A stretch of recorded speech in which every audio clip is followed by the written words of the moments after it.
Okay, let's talk about your leg raises over the yoga block. Now, this is a pretty nuanced exercise and it is in your program for a very specific reason at the moment.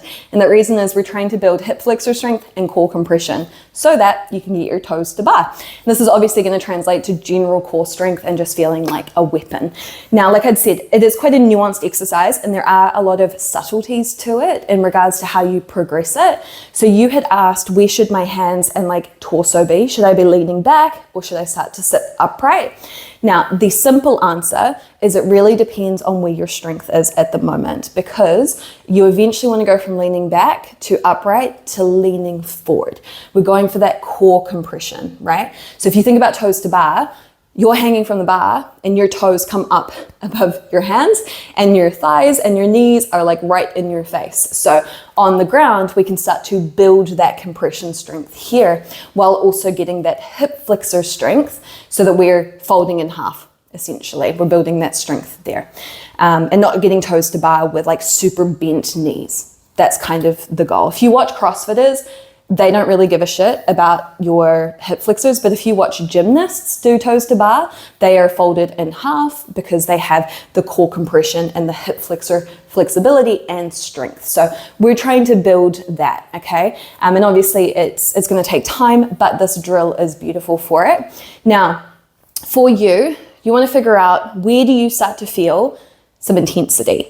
Okay, where do you start to feel quite challenged in your hip flexors? For example, if you can lean back like this and you can lift those legs over the yoga block like this, and it's like super boring, not even hitting warm up intensity, well then you need to sit more upright. This here might be more challenging, okay? Or you might find that you start to lean forward and you're really pressing through the hands and then you're trying to lift up and over. You can see what a difference this is just in my body. Immediately, I'm finding it harder to talk. It's just a lot more challenging. So eventually, we want to get to the place where you can press into the ground and you're feeling not just tension in the lower body, but you're actually feeling like you're trying to push the ground away and lift your legs at the same time. And by the end of your set, you should feel like you had worked out your core and your hip flexors straight off the bat. You might even get a bit of cramping. That is typically a good sign that you're playing with new range and building more strength in those areas.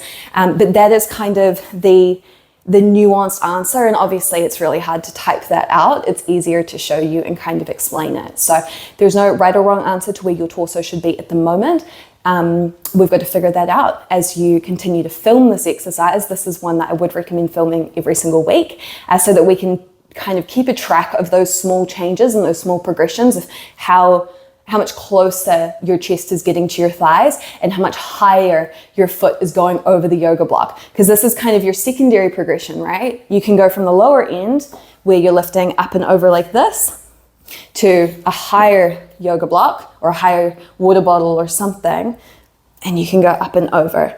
As long as you're keeping this the same reference point, and we can measure that, then you can continue to lift. And eventually you can start stacking yoga blocks. That's unnecessary. We kind of want to get more down here and lifting up and over, but hopefully you get the point. We want to be measuring how much core compression you're getting and then the height of the arc of your foot, okay?